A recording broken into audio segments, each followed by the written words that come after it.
Merci aussi à Didier pour ce qu'il vient de partager, qui était stimulant. Et je continue volontiers sur la lancée avec un temps en trois parties.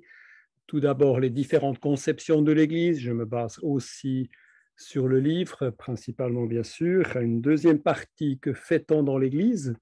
Et puis une troisième partie qui sera un peu différente, qui n'est pas dans le livre, mais qui sera une manière de conclure d'une manière un peu méditative. Les différentes conceptions de l'Église, vous voyez ici, alors il faut juste que je puisse avancer avec mon PowerPoint, voilà. Vous voyez ici une image de l'église phare de Suomenlinna. C'est sur l'île de Mustasaari, au large de Helsinki, au sud-est de Helsinki. Il y a une grande île. Et sur cette île, il y a cette église assez curieuse, intéressante. Une église qui a été construite en 1854. C'était une église orthodoxe russe, construite pour la garnison qui était stationnée sur l'île, qui en 1918 a été convertie suite à la libération, suite à l'indépendance de la Finlande, en église évangélique luthérienne. Et puis, elle a été ouverte, consacrée. Puis, dans les années 1920, avant, elle avait l'air un peu différente que sur la photo. Là, dans les années 1920, il y a eu des plans, puis des travaux de transformation. Le bâtiment a été restauré, transformé. Et en 1929, ce bâtiment a été, sous cette nouvelle forme, consacré. Alors, ce qui est intéressant, c'est que le dôme, qui avait notamment, vous savez, ces oignons avant, ça a été enlevé, a été transformé en phare et est devenu un des rares bâtiments dans le monde. Il semble qu'il y a quelques autres mais pas beaucoup, qui servent à la fois comme église et comme phare. Alors, on a pu suivre un petit service quand on avait visité l'île à l'époque, mais ça m'a beaucoup frappé cette superposition entre église et phare. Et finalement, c'est une belle image pour ce que l'Église est aussi, alors bien sûr pas l'Église bâtiment principalement, mais les chrétiens en tant que tels sont appelés à être des phares, et la communauté aussi un phare là où elle se trouve. En même temps, il y a un petit côté contemporain puisque voilà, on parle pas mal de l'Église orthodoxe, soit russe, soit ukrainienne ces temps. Voilà, petite introduction. J'aimerais voir trois conceptions principalement de l'Église. Tout d'abord, la conception catholique de l'Église. Alors, Didier disait, hein, l'Église catholique, c'est la toute première Église. On pourrait peut-être nuancer, oui, catholique dans le sens universel, mais c'est vrai qu'il y a eu dès le début différentes communautés, donc pas seulement autour du bassin méditerranéen ou du côté de Rome. Après, de plus en plus, il y a eu déjà d'autres églises. Donc, on peut se dire cette église qui a commencé à la Pentecôte, elle a pris déjà différentes formes avant qu'on puisse penser parler Église catholique, et particulièrement, bien sûr, l'Église catholique romaine qui est devenue prépondérante par la suite. Alors, elle est devenue Église d'État sous Constantin, qui est mort en 337. Il y a une structuration qui était pas mal en parallèle avec l'Empire, avec à la tête le pape, considéré comme successeur de l'apôtre Pierre, et de droit divin, le chef du collège des évêques, donc de ces responsables plus régionaux des églises. C'était une véritable société hiérarchique. On a beaucoup parlé de ça dans l'histoire de l'Église notamment. C'est une sorte de slogan. On a dit oui, l'Église catholique, c'était cette Église aussi qui a dit, dans l'Église catholique, on a aussi dit hors de l'Église, il n'y a pas de salut. Donc l'Église comme essentielle au salut, et c'est devenu dans le temps aussi, plus spécifiquement, effectivement, l'Église catholique.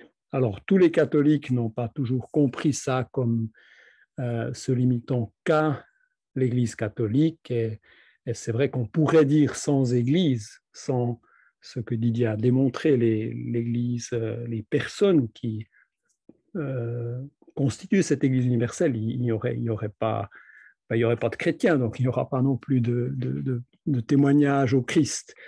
Mais c'est vrai quand même que pendant de nombreux siècles, il y avait cette notion que c'est dans l'Église, et l'Église catholique particulièrement, qui se disait en tout cas comme porteur du salut. L'histoire a été parfois mouvementée, il y a eu des réformes à l'intérieur de l'Église catholique romaine, suite à notamment la Réforme, mais jusqu'au siècle dernier, c'était encore très marqué, l'Église catholique, par cette notion, cette conception hiérarchique. Et j'aimerais quand même lire simplement deux textes. Un premier qui exprime cette réalité qui peut nous laisser un peu pantois, cette sorte de prétention d'être vraiment l'Église dans laquelle il y a la vérité, et Dieu a donné son dépôt, et puis c'est elle seule qui est finalement la vraie Église. Je vous lis dans le livre à la page 572, la note 3, il y a une référence à une encyclique du pape Pie X qui date du 11 février 1906, donc ce n'est pas si vieux que ça. Et Pie VI a écrit « L'Église est par essence une société inégale, c'est-à-dire une société comprenant deux catégories de personnes, les pasteurs et le troupeau, ceux qui occupent un rang dans les différents degrés de la hiérarchie, et la multitude des fidèles.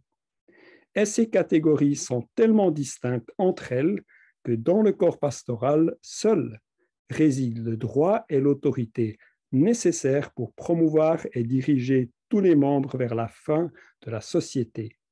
Quant à la multitude, elle n'a pas d'autre devoir que celui de se laisser conduire et, troupeau docile, de suivre ses pasteurs. » On pourrait discuter, Didier, ça nous fait peut-être un peu rêver, mais je pense qu'effectivement, à la lumière de la parole, on est un peu surpris par ce genre d'affirmation. Il y a eu, avec le Concile Vatican II, des changements importants quand même par rapport à la compréhension de l'Église, une certaine ouverture vers les autres communautés ecclésiastiques. Il est alors dit que l'Église contient et communique la grâce du salut, toujours. Il est question des fois que l'Église coopère activement avec Dieu au salut de l'humanité. Donc l'Église est vraiment une sorte de moyen de salut qui coopère activement. Et puis les autres églises sont considérées plutôt comme des communautés ecclésiastiques, pas comme des églises. Ce n'est pas vraiment des églises. Donc la seule vraie église, ça reste quand même un peu la position dans le catholicisme, c'est que l'église catholique est l'église véritable et les autres communautés sont les communautés ecclésiastiques. Pourquoi finalement ce qui peut nous paraître justement aujourd'hui comme une prétention, qu'est-ce qui est un petit peu au cœur de cette hiérarchie qui ressemble quand même assez peu finalement à ce qu'on voit dans le Nouveau Testament, aussi bien avec Jésus puis avec les apôtres dans le Nouveau Testament? Vous le savez probablement, c'est basé principalement sur les textes qui rapportent la confession de Pierre. Ici, c'est dans Matthieu 16. Jésus qui, suite à la confession de Pierre, dit « Et moi, je te dis que tu es Pierre », en grec Pétros, et que sur ce rocher, sur cette pétra, je construirai mon église, et les portes du séjour des morts ne l'emporteront pas sur elle. Alors, ici, dans la compréhension catholique, c'est Pierre qui est institué le premier dans le sens hiérarchique, le supérieur des apôtres, et il faudra par la suite trouver des successeurs pour assurer cette autorité suprême. C'est compris ainsi depuis Tertullien déjà, puis perpétré jusqu'à aujourd'hui dans l'institution catholique. Alors il y a différentes autres interprétations qui permettent de dire, mais de comprendre ce texte, en tout cas pas comme un fondement pour une église hiérarchique avec une succession des apôtres, une succession de Pierre notamment. Voilà, il y a l'idée que la Pétra dont il est question, c'est Jésus lui-même. Donc Jésus se désignerait lui-même comme la pierre, le rocher sur lequel est construit l'Église. Et puis on trouve ce même terme utilisé dans le Nouveau Testament, dans ce sens-là, dans 1 Corinthiens 3 et dans 1 Pierre 2. Et puis on peut quand même mentionner aussi que Pierre lui-même, dans cette première lettre de Pierre, parle aussi de lui-même comme étant, quand il s'adresse aux anciens des églises auxquelles il s'adresse, il dit à ces anciens, moi qui suis ancien comme vous. Donc il ne se met pas du tout à un plan supérieur par rapport aux anciens de ces églises auxquelles il s'adresse. Donc on pourrait comprendre que c'est Jésus lui-même qui est ce rocher.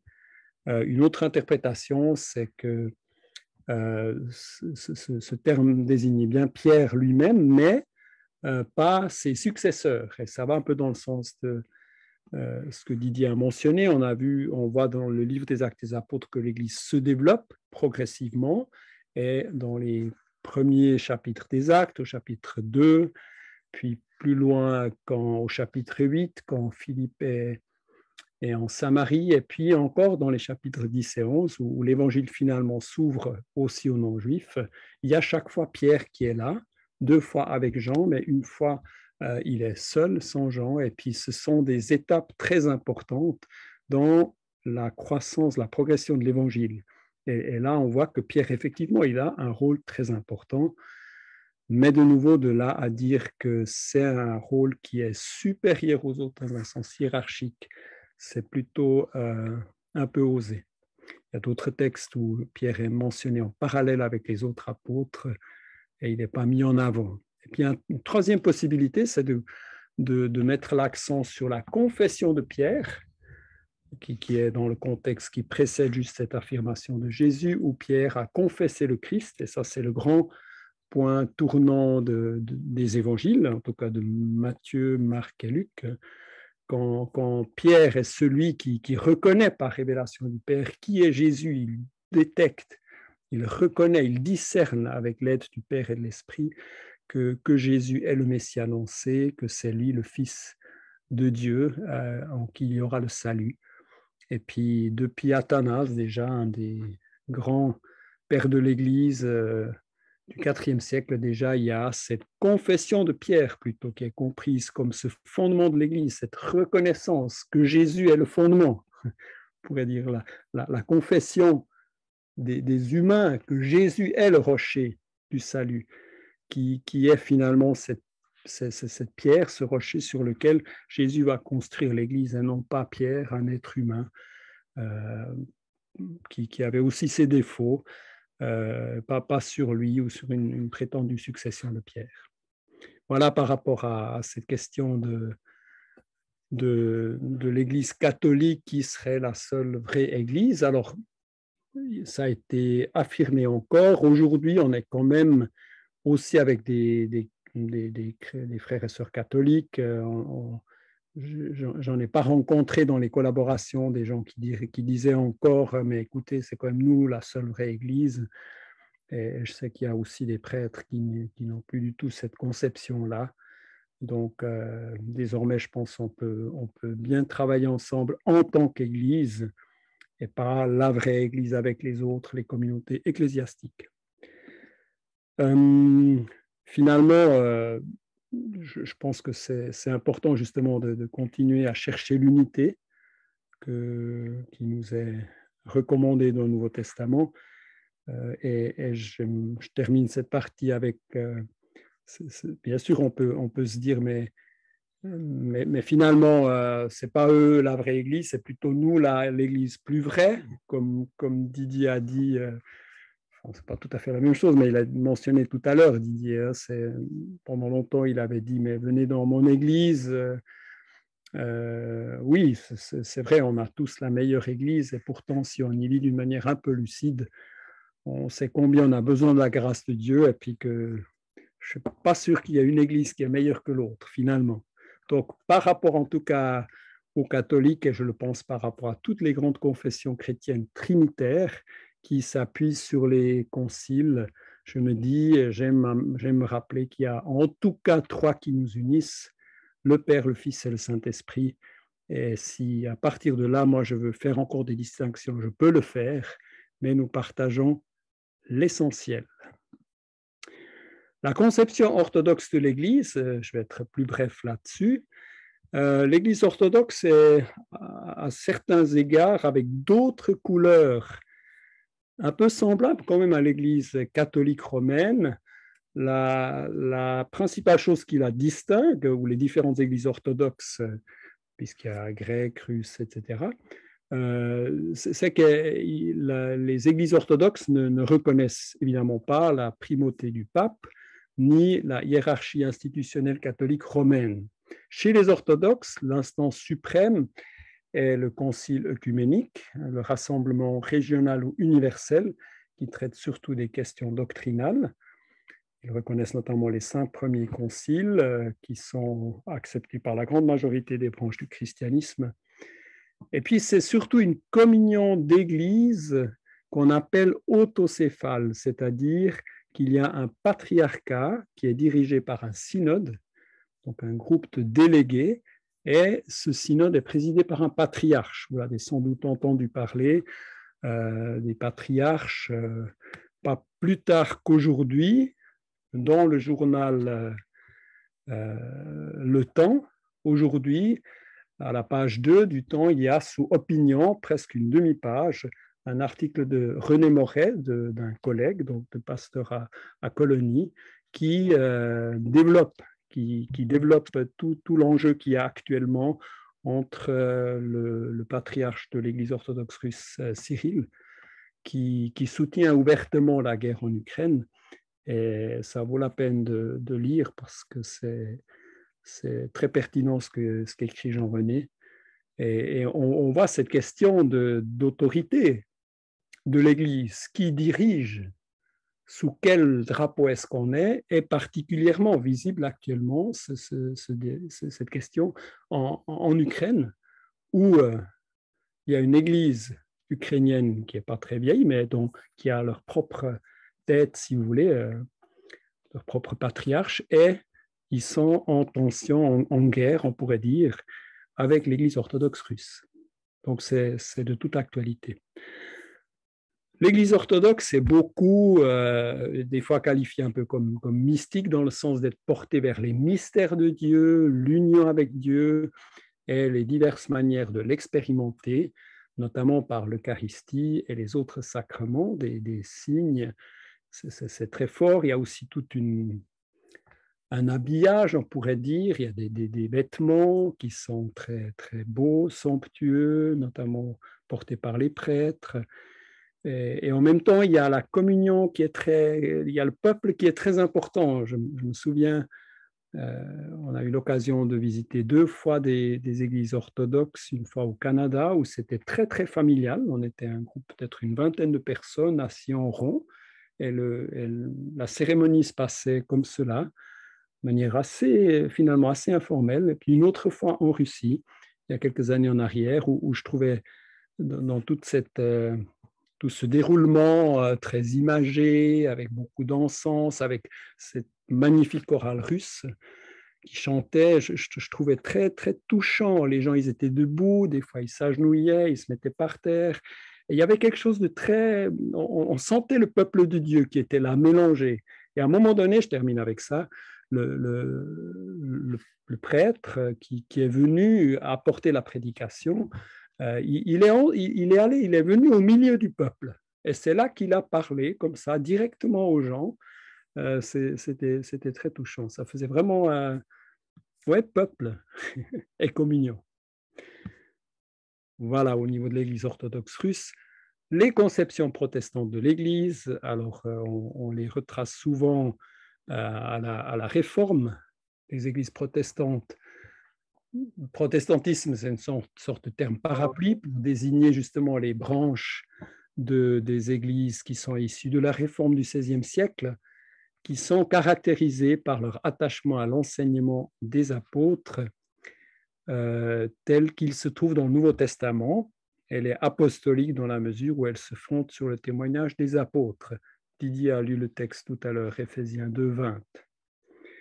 Pour Luther, dont est dérivé le luthéranisme, et Calvin, qui est plutôt à l'origine de la tradition réformée, avec aussi Zwingli, et les dénominations qui les ont suivies, l'Église est avant tout la communauté des croyants, parmi lesquels l'Évangile est prêché purement.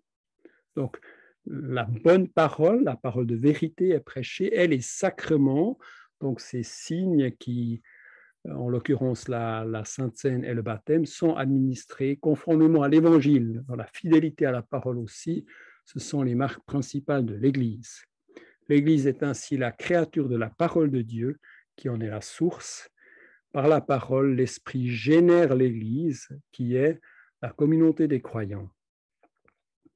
Alors, il y avait notamment parfois une distinction entre l'Église visible, ça veut dire l'ensemble des membres ou participants d'une paroisse, et l'Église invisible, qui sont alors les vrais croyants, ceux que Dieu seul connaît dans l'absolu, ceux qui sont vraiment attachés à Dieu, qui appartiennent authentiquement à Dieu, croient en lui et pratiquent et vivent une vie de consécration.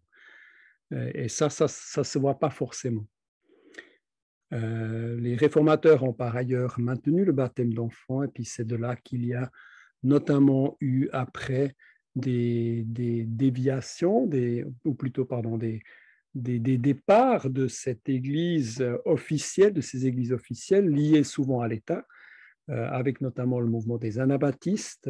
C'était des croyants qui refusaient en fait de reconnaître que tout le monde est chrétien, mais sont chrétiens surtout ceux qui s'attachent au Christ, qui croient vraiment en lui, qui le confessent. Et alors, on les appelle anabaptistes, ceux qui baptisent de nouveau, parce que les anabaptistes, en quittant les églises officielles, ils ont pratiqué le baptême des adultes, parfois donc un rebaptême de gens qui ont déjà été baptisés enfants, pour signifier justement ce côté on choisit, on s'attache au Christ, on se convertit, et c'est ce qui fait de nous un chrétien. Et après, on se fait baptiser. Les églises évangéliques contemporaines sont pour la plupart nées à partir de traditions protestantes, dont les mouvements justement anabaptistes, mais aussi des mouvements de réveil. Et la grande majorité ne baptise pas des enfants, mais des adultes. On parle alors d'églises de professants, c'est-à-dire de personnes qui confessent personnellement la foi. Je vais sauter cela, terminer par rapport au protestantisme. Je résume avec cette page concernant surtout les églises évangéliques indépendantes dont nous faisons partie. C'est vrai que j'ai trouvé intéressant d'observer que certains groupements ecclésiastiques ou certaines traditions qui étaient considérées comme sectes il y a 20-30 ans en arrière ne le sont plus ou moins. Peut-être encore certains enseignements un peu pointus, mais on accepte plus. Il y a une sorte d'ouverture théologique et aussi un certain mouvement dans certaines théologies. Donc, j'observe que il y a un mouvement dans ce qu'on considère comme secte ou église plus légitime. En Suisse romande et dans notre fédération, en l'occurrence, ceux qui font partie d'une église Fré, il y a tout l'arc-en-ciel de la Fré. Je ne dis pas ça parce que notre église s'appelle arc-en-ciel, mais si on regarde dans la Fré, il y a une large palette de sensibilité, certains diraient spiritualité, et puis on vit ensemble, on témoigne chacun un peu avec sa couleur. Et puis la réalité d'aujourd'hui, après notamment aussi ces 10 dernières années, et plus spécifiquement aussi après le Covid, j'observe que positivement, il y a choisi de le voir comme positif, il y a une multitude d'églises fort différentes, avec des formes différentes, et de plus en plus aussi des églises ethniques. Ça, je pense que c'est positif, il y a des églises de maison, etc. Et donc, il y a une multitude de différentes églises. Et puis peut-être plus négativement, il y a quand même un effritement d'engagement communautaire et le défi de la vie communautaire. Avec, et ça m'a fait rigoler quand dans le groupe Inter-Église à Gland, où il y a 7 différentes églises de Gland qui sont, dont la moitié d'obédience plutôt évangélique, à un moment donné, on nous a regardé d'une manière un peu perplexe en disant mais pourquoi il y a encore une église évangélique à Gland? Et pourquoi après il y a encore une église évangélique à Gland? C'est ce que j'appelle la nébuleuse évangélique de Gland. On est très doué pour créer encore et encore des nouvelles communautés. Voilà. Que fait-on dans l'église? Simplement, il y a ces 6 images de Henri Blocher. Je ne vais pas m'arrêter là-dessus. J'y ai ajouté une 7e, l'église virtuelle, qui pose beaucoup de questions aujourd'hui, je trouve. Est-ce qu'on est appelé justement voilà, si on le peut, si on pouvait, à ne plus aller se trouver personnellement dans les églises? Est-ce que c'est idéal de, entre guillemets, vivre l'église depuis la maison, alors qu'on pourrait se trouver cœur à cœur, même si ça demande des efforts? Je pense que pour l'église d'aujourd'hui, c'est un des défis principaux. Et j'ai des grandes questions par rapport à cela. Sinon, il y a les différentes images que Henri Blocher présente, que vous pouvez voir si jamais dans le PowerPoint, qui est aussi dans le livre. Très, très utile parce que ça résume bien les essentiels, je dirais, de l'Église, les 4 piliers, 4 activités essentielles basées sur Acte 4. 42, vous connaissez probablement ce texte, juste après la Pentecôte, c'est cette multitude de croyances. Il était dit qu'ils persévéraient dans l'enseignement des apôtres. Donc, la prédication, l'enseignement de l'histoire de Jésus sur la base de l'Ancien Testament et avec ce qui a été vécu concrètement autour du Christ et de la venue de l'Esprit. Ils persévéraient dans la communion fraternelle, donc les liens fraternels, le fait de se rencontrer, de se côtoyer, en partie probablement à l'époque de vivre ensemble, dans la fraction du pain, le partage de la scène et dans les prières. Donc ces 4 ingrédients principaux, je pense qu'elles restent tout à fait valables pour une vie d'église ou d'un groupe de maison même aussi, mais effectivement, ce sont les indispensables, je dirais, de la vie communautaire, à laquelle on peut ajouter encore le 5e, c'est aussi pris du livre, c'est toute l'entraide pratique, on peut dire la miséricorde, la compassion, le fait de se porter, d'aider en communauté et peut-être aussi au-delà. On peut aussi ajouter cela. Le témoignage de chrétiens, il passe aussi par cela. Et c'est sur la base de Acte 6 après, puisqu'au début, ils étaient vraiment ensemble, avec la prédication qui touchait quand même d'autres croyants, d'autres gens de la région. Mais après, on a aussi vu qu'il y avait le défi justement dans la vie partagée des besoins concrets terre à terre, notamment la distribution des nourritures.